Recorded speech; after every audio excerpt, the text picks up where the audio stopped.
Moses the Kitten by James Harriot.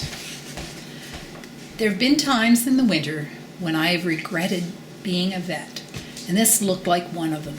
I'd driven about 10 miles from home, thinking all the time that the dales always looked their coldest, not when they were covered with snow, but as now, when the first sprinkling streaked the bare flanks of the fells in bars of black and white, like the ribs of a crouching beast. And now in front of me was a farm gate, rattling on its hinges as the wind shook it. There he is at the gate. The car, heaterless and drafty as it was, seemed like a haven in an uncharitable world, and I gripped the wheel tightly with my woolen gloved hands for a few moments before opening the door. The wind almost tore the handle from my fingers as I got out, but I managed to crash the door shut before stumbling over the frozen mud to the gate. Muffled as I was in a heavy coat and scarf pulled up to my ears, I could feel the icy gust biting at my face, whipping up my nose and hammering painfully into the air spaces in my head. I had driven through and, streaming-eyed, was about to get back into the car when I noticed something unusual. There was a frozen pond just off the path, and among the rim-covered rushes, which fringed the dead opacity of the surface, a small object stood out, shiny and black. I went over and looked closer. It was a tiny kitten, probably about 6 weeks old, huddled and immobile, eyes tightly closed. Bending down, I poked gently at the furry body. It must be dead. A morsel like this couldn't possibly survive in such cold. But no, there was a spark of life, because the mouth opened soundlessly for a second and then closed. Quickly I lifted the little creature and tucked it inside my coat. As I drove into the farmyard, I called to the farmer, who was carrying 2 buckets out of the calf house. "I've got one of your kittens here, Mr. Butler. It must have strayed outside." Mr. Butler put down his buckets and looked blank. "Kitten? We haven't got no kittens at present." I showed him my find, and he looked more puzzled. "Well, that's a rum 'un. There's no black cats on this spot. We've all sorts of colors, but no black 'uns." "Well, he must have come from somewhere else," I said, "though I can't imagine anything so small traveling very far. It's rather mysterious." And there's the little tiny kitten. I held the kitten out, and he engulfed it with his big, work-roughened hand. "Poor little fellow. He's only just alive. I'll take him into the house and see if the missus can do aught for him." There's dogs and chickens and a cow on the farm, and the little tiny kitten.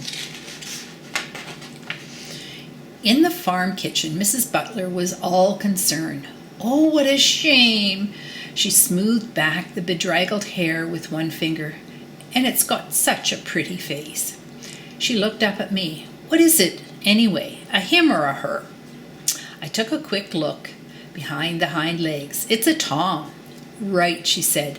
"I'll get some warm milk into him, but first of all we'll give him the old cure." She went over to the fireside oven on the big black kitchen range, opened the door and popped him inside. I smiled. It was the classical procedure when newborn lambs were found suffering from the cold and exposure. Into the oven they went, and the results were often dramatic.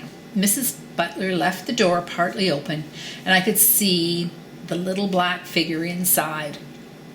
He didn't seem to care much what was happening to him. There he is inside the oven. And there's the vet in the haymow with the cow. And there's a kitten and a calf. The next hour I spent in the briar, wrestling with the hind feet of a cow. The cleats were overgrown and grossly misshapen and upturned, causing the animal to hobble along on her heels. My job was to pare and hack away the excess horn, and my long-held opinion that the hind feet of a cow were never meant to be handled by a man was thoroughly confirmed.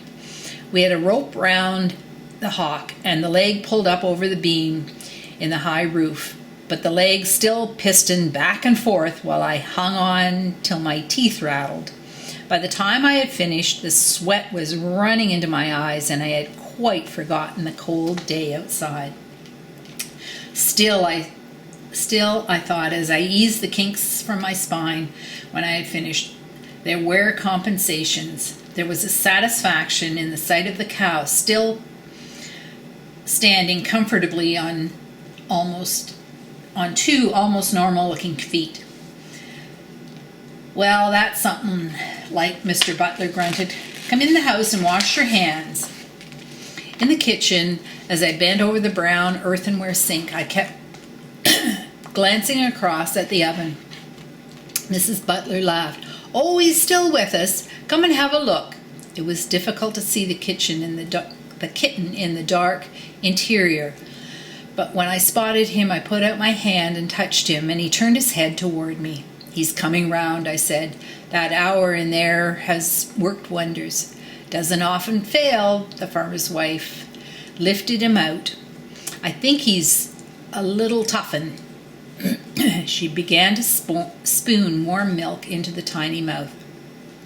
"Oh, I reckon we'll have him lapping in a day or two." "You're going to keep him then?" "Too true we are. I'm going to call him Moses." "Moses?" "Ah, you found him among the rushes, didn't you?" I laughed. "That's right. It's a good name."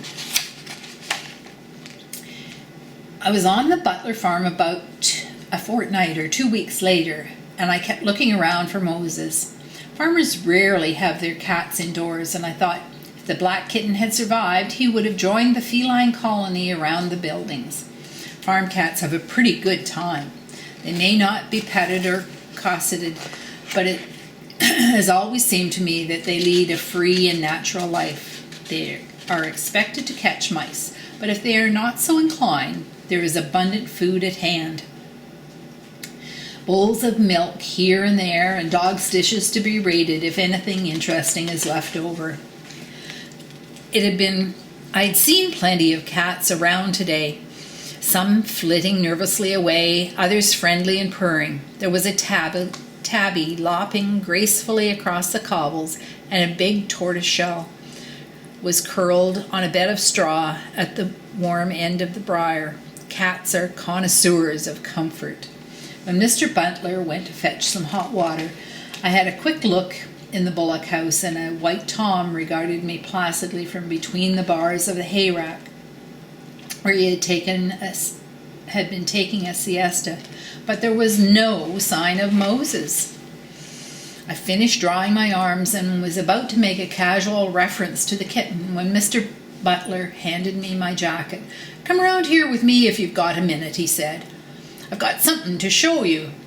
I followed him through the door and at the end and across the passage into a long, low-roofed piggery. He stopped at a pen about halfway down and pointed inside. "Look here," he said. I leaned over the wall, and my face must have shown my astonishment, because the farmer burst into a shout of laughter. "That's something new for you, isn't it?" "Oh, there's the big mother cow, and she has 1, 2, 3, 4, 5, 6, 7, 8, 9, 10, 11, 12 little piglets." I stared unbelievingly down at the large sow stretched comfortably on her side, suckling a litter of about 12 piglets, and right in the middle of the long pink row, furry, black, and incongruous, was Moses. He had a teat in his mouth and was absorbing his nourishment with the same rapt enjoyment as his smooth-skinned fellows on either side. "What the devil!" I gasped.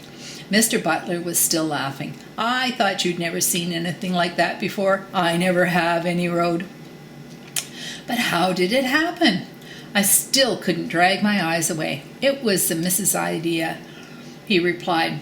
When she got the little youth lapping milk, she took him out to find a bright warm spot for him in the buildings. She settled on this pen because the sow, Bertha, had just had a litter and I had a heater in, and it was a grand and cozy spot. I nodded. Sounds just right. Look at all the little piggies and the big sow. Well, she put Moses and a bowl of milk in here, the farmer went on. But the little feller didn't stay by the heater very long. Next time I looked in, he was round at the milk bar. I shrugged my shoulders. They say you see something new every day at this game, but this is something I've never even heard of. Anyway, he looks well on it. Does he actually live on the sow's milk, or does he still drink from his bowl? A bit of both, I reckon. It's hard to say. Anyway, whatever mixture Moses was getting, he grew rapidly into a sleek, handsome animal with an unusually high gloss to his coat, which may or may not have been due to the porcine element of his diet. I never went to the butler's without having a look in the pig pen. Bertha, his foster mother, seemed to find nothing unusual in this hairy intruder and pushed him round casually with pleased grunts, just as she did the rest of her brood. Moses, for his part, appeared to find the society of the pigs very congenial. When the piglets curled up together and settled down for a sleep, Moses would be somewhere in the heap, and when his young colleagues were weaned at 8 weeks, he showed his attachment to Bertha by spending most of his time with her. And it stayed that way over the years. Often he would be right inside the pen, rubbing himself happily along the comforting bulk of the sow, but I remember him best in his favorite place, crouching on the wall, looking down perhaps meditatively on what had been his first warm home. The end. And there's Moses.